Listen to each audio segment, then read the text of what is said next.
Chris Stirewalt here to break down as you went back to Iowa this week. That's true. This week? Yes, it's a blur. It's a blur this week. Time is a flat circle since Tuscaloosa. You've been speaking to your focus group there about what's been going on in Iowa, right? Explain.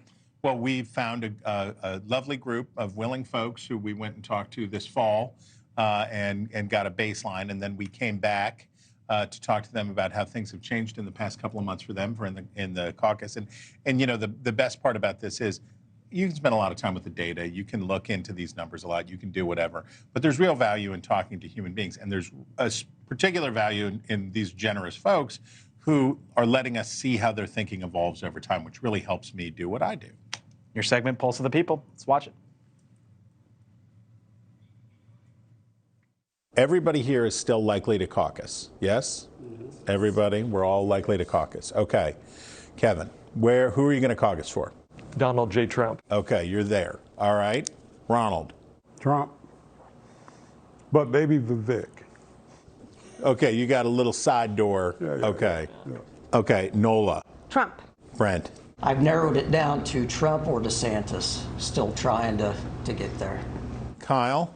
I'm leaning towards Haley, but DeSantis is still definitely up there. Shirley.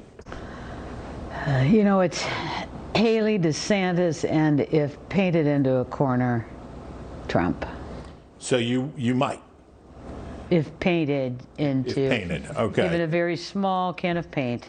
So you guys are pretty representative of where Iowa is right now.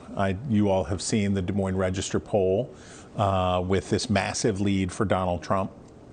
And unlike anything, this is my 5th cycle coming to Iowa, and I've never seen anything like it in either party. Give me a little insight here about why these caucuses are shaping up the way that they are. Go ahead. Trump's had quite a presence in Iowa this election cycle. They know about Trump. They know what they're going to get with Trump. Iowans, at least the ones I know, Republicans, are stubborn, and they support their man. And yeah, they want to go through the process. They're fair and want to go through the process just in case, you know, Trump doesn't get through all these legal things.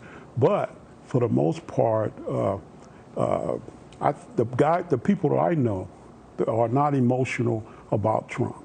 Polls show, the same polls that say Donald Trump's dominating in Iowa and roaring to the front of the Republican nominating contest, the same polls show that Nikki Haley runs a lot better against the incumbent.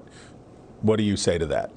I think that if Haley gets in, I think the Trump people will, a lot of them will stay home because I think they feel like there's no reason to even be out there because she's not going to change anything. So you feel like those polls would not materialize?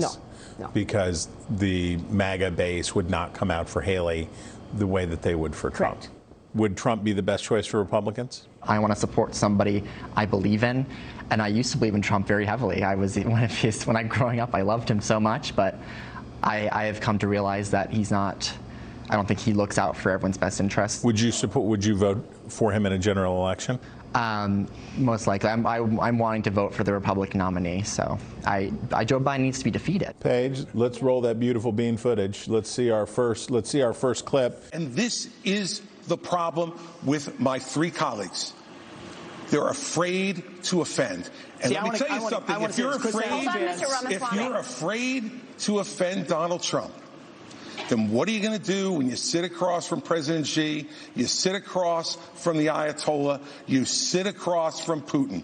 You have to be willing to offend with the truth. Okay.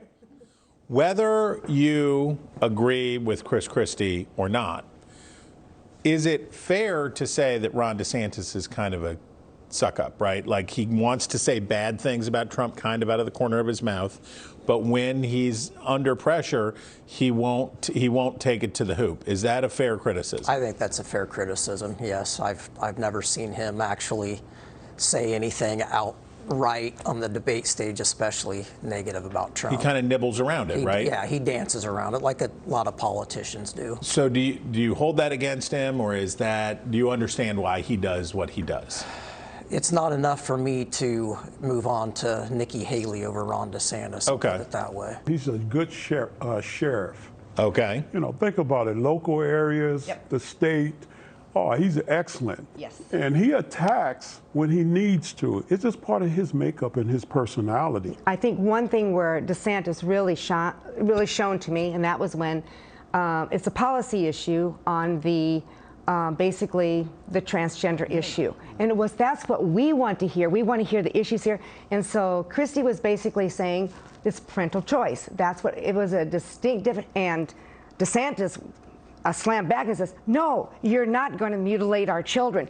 That's what we as people that are going to caucus really want to hear is that's where Christie was and that was where he was. And he's shown there. So we've got the DeSantis 2028. We got the DeSantis 2028 caucus coming together over here.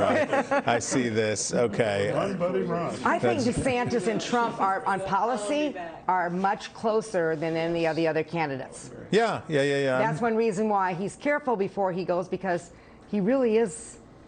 He's the MAGA alternative. Yes. He's the closest thing to MAGA of anyone on the stage, and I don't think he wants to offend that base. Okay, so that's what I think. So he is. So in your mind, he is pulling his punches because he doesn't want to upset those people. That's what I think. That's his core constituency. And he didn't care about offending any of Haley's, people. What's going on with Nikki Haley?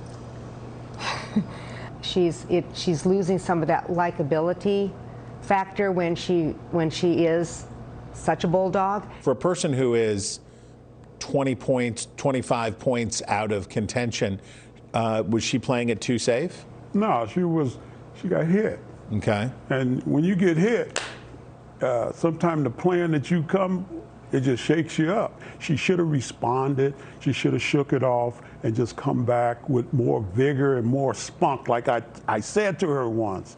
And that was kind of disturbing to me. That's why I moved her from number 2. When Vivek questioned her foreign policy experience, I hate that she sat there and didn't say it. Like, he's asking her, name 3 regions, and she knew them because she said them later, but she let him get that clip out there. And he made people believe that she did not know anything about Ukraine, when she did. Donors are coming in, support's coming in. She's doing really well in New Hampshire. She's got all this stuff going on. How do you manage that? To me, I would just say, focus on what you know. And what you do know are on my 3 priorities. I do think you can fix the economy with inflation. I know you know international relations, and I know you can fix the border. You do that. Get on message and stay there. Stay there. Forget about all this other riffraff. Fascinating. Chris, overall takeaway would be? Haley hurt herself in that debate. She hurt herself in the debate because she didn't fight hard enough. And when we talked a lot about, and we'll hear more of this in later reports, but when Chris Christie white-knighted her, I don't know if you guys saw in the debate, when he came in, you can't say that about Nikki Haley, that's mean, you can't say that. Everybody in that group, everybody felt like she should have said, whoa, like, I can handle my own business here. I can do this myself. Maybe not everybody, but there's strong sentiment that she should have been more assertive for herself, and so she declined. Trump stronger with those folks than he was even just a few months ago. And my takeaway about Iowa is they're not really into it this year. They're kind of like Trump, treating him like an incumbent. I heard a lot of Trump there. Thank you for watching, and make sure you go to joinnn.com to find NewsNation on your television provider. And don't forget to click the red subscribe button below to get more of NewsNation's fact-driven, unbiased coverage.